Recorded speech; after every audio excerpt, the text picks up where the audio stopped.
Welcome to teaching मंच। तो आज से हम मैथ्स की स्टार्टिंग करने वाले हैं। जितने बाकी सब्जेक्ट सीटेट के लिए इम्पोर्टेंट हैं, उतना ही मैथ्स इम्पोर्टेंट है। कुछ बच्चे सोच के बैठे होंगे कि 90 नंबर ही तो लाने हैं, बिना मैथ्स के काम चल जाएगा। देखो मैं बता दूं, आप मैथ्स से कब तक भागोगे। यहाँ आप चलो आपने मैथ्स छोड़ दिया, ले आए आप 90 नंबर, ठीक है। कब तक मैथ्स को छोड़ोगे? अगली वैकेंसी जो आप भरोगे उसमें तो मैथ जो है वो मोस्ट है, उसके बिना, क्योंकि उनमें क्या होता है, एक एक नंबर पे जो है नौकरियां रह जाती हैं। तो हमें मैथ से अभी से लगाव रखना है, सीटेट के टाइम से, क्योंकि सीटेट जो है हमारा पहला स्टेप होता है, ठीक है। इसमें हम अच्छे से अपनी तैयारी कर लेते हैं, अपना बेस बना लेते हैं, तो हमें आगे बहुत हेल्प मिलती है, क्योंकि बेस तो हमारा बन ही चुका है। देखो एक मकान बनाने के लिए उसकी जो नींव है ना, वो सबसे मजबूत बनाई जाती है, जिससे कि मकान है वो टिकाऊ बन सके। इसलिए ये हमारी जर्नी है, उसकी ये नींव है सीटेट। तो हम क्या करेंगे, इसकी जो नींव है, इसका जो बेस है वो बना के चलेंगे मजबूत। तो आज मैं बताऊं, पेपर 1 और पेपर 2 जो है मैथ्स का सिलेबस वो लगभग सेम है, लेकिन उसका जो लेवल है वो थोड़ा ऊपर नीचे हो जाता है। देखो जैसे हम इसका सिलेबस और स्ट्रेटजी दोनों एक साथ देखेंगे, पेपर 1 के लिए भी और पेपर 2 के लिए भी।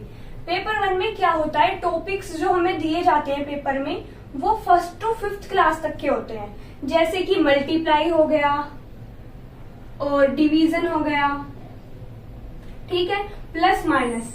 लेकिन इनका जो लेवल होता है वो होता है 8th क्लास तक का। अब वो आपको मल्टीप्लाई ऐसे नहीं देंगे कि 2 गुना 5 बताओ कितना होगा, ठीक है। वो आपको मल्टीप्लाई देंगे कि 0.005 इंटू में 007, यानी उसका जो लेवल है, कठिनाई का स्तर है, वो 8th क्लास तक का होगा। और मैं बताऊं, इसके लिए बुक्स हम 1st to 5th तो बहुत इजी बुक होती हैं, यानी 5th से लेके 8th तक कवर करेंगे, उसी में हमारा पूरा बेस बन जाएगा, ठीक है। प्लस उसके बाद हम क्या करेंगे, प्रीवियस पेपर जो सीटेट के लिए और बाकी एग्जाम के लिए, सारे ही एग्जाम के लिए प्रीवियस पेपर क्या दिखाते हैं कि क्वेश्चन कैसे फ्रेम होके आते हैं। और सीटेट में मैं बता दूं, ज्यादातर मैथ्स में क्वेश्चंस बहुत ज्यादा रिपीट होते हैं। तो हम प्रैक्टिस कौन से क्वेश्चंस से करेंगे, प्रीवियस पेपर से करेंगे, ठीक है। ये प्रीवियस पेपर जो है वो मोस्ट इम्पोर्टेंट है। अब देखो ये तो हो गया हमारा लेवल 1 के लिए। लेवल 1 मतलब पेपर 1 के लिए जो 1st to 5th क्लास तक के लिए होता है, ठीक है। अब जो बच्चे पेपर 2 का भी भर रहे हैं उनके लिए मैं बता दूं कि जो उसका जो सिलेबस होता है वो होता है, टॉपिक जो होते हैं वो 8th क्लास तक के होते हैं, लेकिन उसका जो कठिनाई का स्तर होता है वो होता है 10th क्लास तक के लेवल वाला। इसमें भी वही प्रीवियस पेपर्स बहुत इंपॉर्टेंट होते हैं, उनसे हम क्वेश्चंस की प्रैक्टिस करेंगे, ठीक है। अब आप बताओ इसमें क्या प्रॉब्लम है, जो भी प्रॉब्लम है आपको आप कमेंट में बता सकते हो। बाकी मैथ्स की जो वो है पीडीएफ, जो प्रैक्टिस की पीडीएफ होगी वो हम टेलीग्राम पर डाल देंगे। टेलीग्राम का नाम भी है टीचिंग मंच, तो आप उसे भी ज्वाइन कर सकते हो, उससे आपको बहुत हेल्प मिलेगी प्रैक्टिस क्वेश्चंस करने की। अब हम जो है इसका डिटेल सिलेबस जानेंगे कि कौन कौन से टॉपिक्स हमारे मैथ्स के अंदर आते हैं, ठीक है। मैं इसे रफ कर देती हूँ। अब हम लिखते हैं सिलेबस। अब हम इसके सिलेबस को एक बार ही जान लेते हैं कि सीटेट में किन किन टॉपिक से पूछे जाते हैं क्वेश्चंस। तो पहला टॉपिक है नंबर्स। नंबर्स से क्वेश्चंस पूछे जाते हैं। नंबर्स में भी बहुत से सब टॉपिक्स हैं, जैसे नेचुरल नंबर यानी प्राकृत संख्या, होल नंबर हिंदी वालों को बता दूं पूर्ण संख्या, इंटीजर से क्वेश्चंस आते हैं पूर्णांक, और प्राइम नंबर यानी अभाज्य संख्या। अब देखो नेचुरल नंबर आपको पता है 1 से स्टार्ट होते हैं, 1 2 3 4।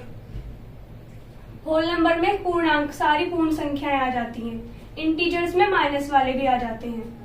प्राइम नंबर जो अपने आप से करते हैं और 1 से करते हैं, जैसे कि 2, 3। वैसे भी हमने छोटे पे हम बहुत पढ़ के आए हैं इन्हें सारी चीजों को। कंपोजिट नंबर क्या होते हैं? जिनके खुद जो अपने आप से भी कर सकते हैं और 1 से भी, और उसके और भी ज्यादा फैक्टर होते हैं, यानी जो अपने आप से और 1 से ज्यादा फैक्टर होते हैं वो कंपोजिट नंबर, ये एक दूसरे के अपोजिट से होते हैं। इवन ऑड को हम जानते हैं 2, 4, 6 और 1, 3, 5, 7। ठीक है। प्लेस वैल्यू, फेस वैल्यू से क्वेश्चंस आते हैं। फेस वैल्यू उस नंबर्स की वैल्यू, जैसे हमें कोई ये संख्या दी है और इसमें फेस वैल्यू बोलेगा तो बस 5 की वैल्यू निकालेंगे, और प्लेस वैल्यू बोलेगा तो। क्लासिफिकेशन से क्वेश्चंस आते हैं, स्टेटमेंट दे देता है उससे क्वेश्चंस आते हैं। और अगला है टॉपिक है ऑपरेशन।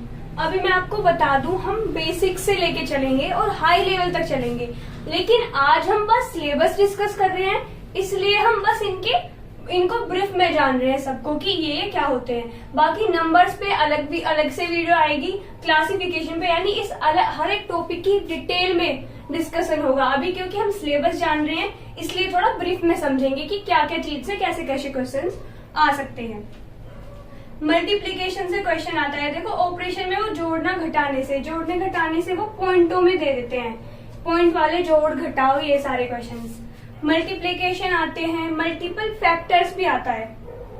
डिवीजन यानी विभाजन से हमें वो वाला विभाजन के अंतर्गत हम एक वो पढ़ेंगे, एक फॉर्मूला आता है, आपने पहले भी पढ़ा होगा, नहीं पढ़ा होगा तो आज देख लेते हैं। भाज्य बराबर भाजक गुना भागफल प्लस शेषफल। इससे डिवीजन से वो कैसे क्वेश्चंस देते हैं कि वो बोल देगा कि जो भागफल है वो भाजक का 2 गुना है और शेषफल से 2 अधिक है, तो आप बताओ भाजक निकालो। तो इस फॉर्मूले के द्वारा हम उसे सॉल्व करते हैं। जब हम डिवीजन टॉपिक को अच्छे से कवर करेंगे तब मैं आपको पूरे डिटेल में बताऊंगी। अभी हम क्या करेंगे, छोटा छोटा देखेंगे, थोड़ा सरसरी तौर पर। अगला टॉपिक आ जाता है मेजरमेंट यानी मापन। मापन में हम क्या क्या चीज देखेंगे? भार और लंबाई, समय और आयतन। ये भार को हम किस में नापते हैं? किलोग्राम में। लंबाई को मीटर में, समय को सेकंड में और वॉल्यूम को लीटर में। ठीक है, तो ऐसे ही क्वेश्चन बनते हैं। मेजरमेंट से आएगा कि 8000 metre plus 800 kilometre plus 8 centimetre, इनको इसका आंसर देना है। तो इसका आंसर भी हम पहले कैसे देंगे, इसे चेंज करेंगे सभी को मीटर में, फिर मीटर में चेंज करने के बाद हम उन्हें ऐड करेंगे। ठीक है। अगला है ज्योमेट्री, अगला जो हमारा 6th टॉपिक है। तो ज्योमेट्री में हम क्या क्या पढ़ते हैं? सीटेट वालों की ये जो 2 है ना, ये बड़े फेवरेट हैं, स्क्वायर और रेक्टेंगल। हर बार पेपर में 1 से 2 क्वेश्चन तो इनसे बनना ही है। इसके भी वो क्या पूछेंगे, पेरीमीटर और एरिया। पूछते भी कैसे हैं, जैसे उन्होंने बताया कि एक बच्चा जो है वो पार्क में दौड़ लगा रहा है, ठीक है, और पार्क की जो लंबाई है कुछ भी मान लो, हमने मान ली 20 मीटर है, इतनी छोटी, चलो किलोमीटर मान लो, 2 किलोमीटर है, और उसकी जो चौड़ाई है वो भी 2 किलोमीटर है। तो अब उसने 5 चक्कर लगाए हैं इसके, ठीक है। अब आप बताओ 5 चक्कर में उसने कितनी दूरी तय करी है। तो उसमें क्या निकाल रहे हैं, यानी चक्कर लगा रहा है वो, यानी हमें क्या पता चल रहा है, पेरीमीटर। पेरीमीटर क्या होता है, स्क्वायर का पेरीमीटर होता है 4 गुना भुजा यानी साइड। एक साइड कितनी है हमारी, 2 किलोमीटर, यानी 4 दूनी 8 आ गया। लेकिन उसने लगाए कितने चक्कर हैं, 5 चक्कर। तो अब इन चक्कर को इसमें गुना कर देंगे, तो कितनी दूरी तय करी उसने, 40 किलोमीटर। ठीक है, इतने इजी से क्वेश्चंस आते हैं, फिर भी मैथ से पता नहीं क्यों डरते रहते हैं लोग। तो मैथ्स कोई हवा नहीं है, यदि हम करेंगे ना तो आसानी से हो जाएगा। ठीक है, अब अगला टॉपिक हम देखेंगे, पॉइंट है वो है टाइम। टाइम से यानी समय,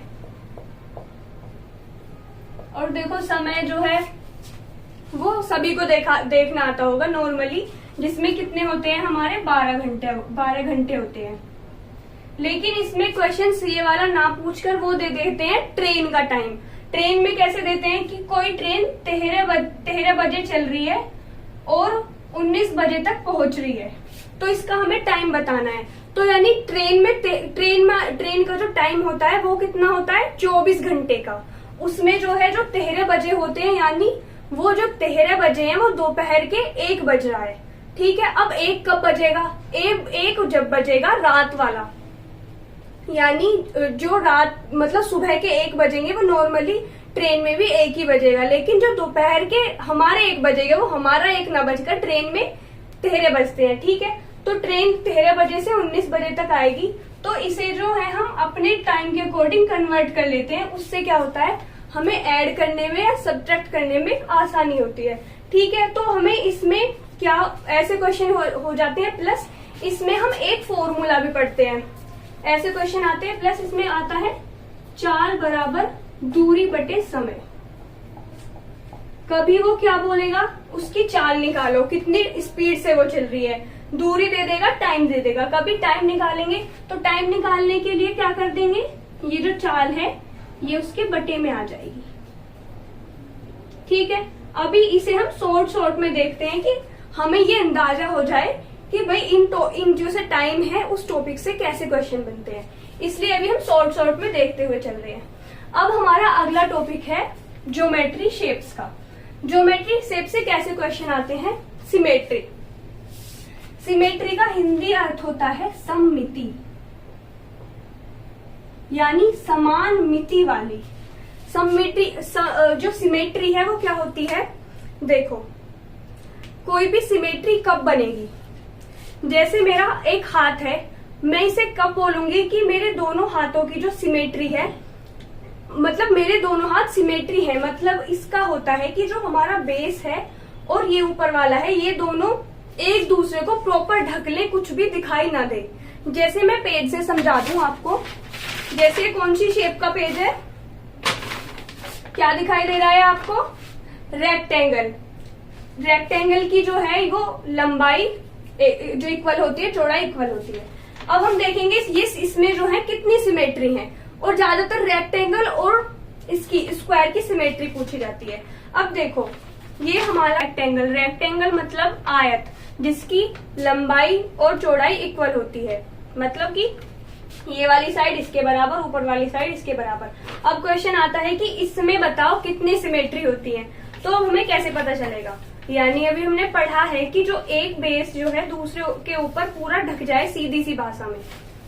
देखो अब मैंने ये जो है इसके ऊपर पूरा ढक दिया, यानी एक सिमेट्री इसकी ये बन गई। ठीक है, ये वाली इसकी एक सिमेट्री हो गई, और एक हो जाएगी ऐसे मोड़ने पर। इसमें भी तो ये पूरा ढक रहा है ना, तो इसमें एक तो ये वाली हुई और एक ये वाली, तो इसमें कितनी अभी बनी हमारे, हमने देखा है कितनी बनी, दो सिमेट्री बनी। अब देखो, अब देखते हैं इसके जो विकर्ण है वो भी आपस में ढक पाते हैं या नहीं। तो देखो इसके जो, मैं आपको यहाँ बताती हूँ, आयत में हमने अभी क्या देखा है, इसको ऐसे फोल्ड कर दिया था तो हमें एक सिमेट्री मिल गई। दूसरी बार हमने इसे यहां से फोल्ड किया तो दूसरी सिमेट्री यहां मिल गई। अब क्या करेंगे, हम इसके विकर्णों को फोल्ड करके देखेंगे क्या ये भी सिमेट्री बना रहे हैं या नहीं।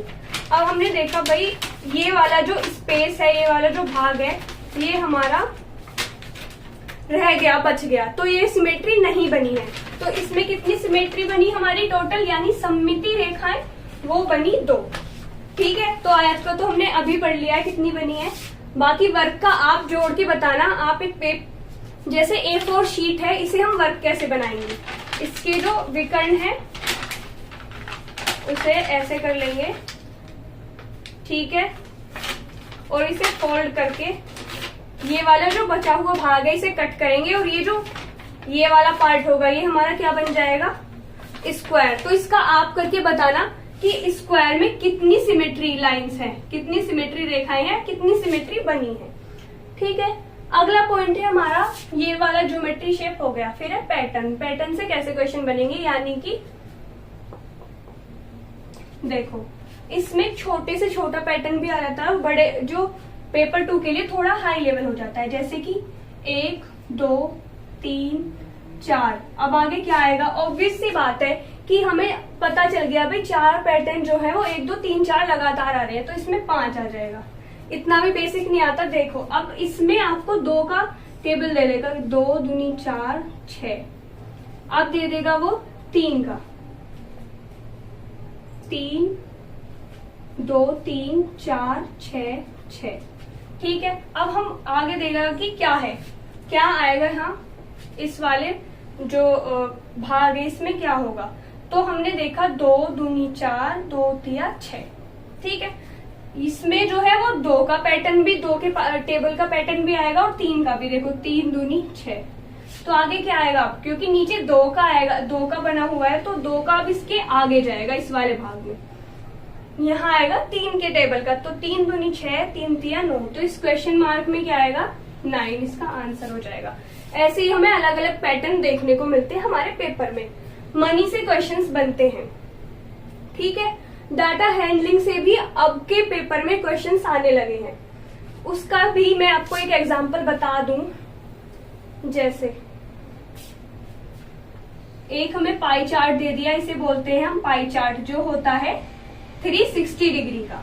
ठीक है, इसमें उसने बोल दिया कि ये वाला पार्ट है 1/4, ये वाला भाग है, ये मान लो हमने ब्लू मान लिया, ये है 1/2 रेड, ये है 1/2 और 1/4। ठीक है, अब वो क्या कह देगा कि जो ब्लू वाला भाग है वो है 40। ठीक है, उसने हमें एक हिंट दे दिया। अब हम इस हिंट के अकॉर्डिंग ही सारा क्वेश्चन सॉल्व करेंगे और वो पूछ लेगा कि रेड वाले भाग में कितने आएंगे। तो इसमें क्या है, 1/4 दे रखा है उसने, हमने जो ये पूरा पाई चार्ट है वो मान लिया x, वो कितना दे रखा है 40 यानी 40।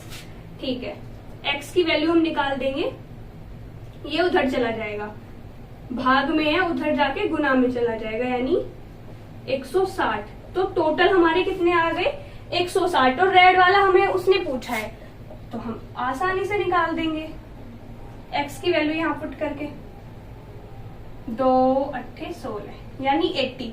1/2 का कितना निकल जाएगा आंसर हमारा 80। तो ऐसे इजी से क्वेश्चंस आते हैं। जैसा ये वाला क्वेश्चन है, ये भी मैंने प्रीवियस पेपर से ही लिया है। ठीक है, तो आप आइडिया लगा सकते हैं। मैंने सभी के लगभग सारे जो पॉइंट्स हैं उनके सबके बता दिए हैं कि कैसे कैसे क्वेश्चंस बन के आते हैं। बाकी जब हम इन्हें पूरे डिटेल में जानेंगे, उन्हें पढ़ने के बाद हम क्या करेंगे, प्रैक्टिस करेंगे, वो भी PYQ से, प्लस जो संभावित प्रश्न उनसे बन सकते हैं वो सारे ही क्वेश्चंस की हम प्रैक्टिस करने वाले हैं। देखो जो मैथ्स है ना वो किस पे बेस है, प्रैक्टिस पे बेस है। जितनी ज्यादा हम प्रैक्टिस करेंगे उतना ज्यादा हमारा जो मैथ्स है ना वो स्ट्रांग होता जाएगा। और मैथ्स में किसी को भी कुछ भी डरने की जरूरत नहीं है, क्योंकि टीचिंग मंच आपके लिए ऐसा बैच लेके आ रहा है जिसमें आपको मैथ्स, EVS और CDP यानी CTET के सारे सिलेबस जो भी है उसके पॉइंट वाइज प्रैक्टिस करवाता है। क्या क्या क्वेश्चंस बन सकते हैं वो सभी प्रोवाइड कराए जाते हैं।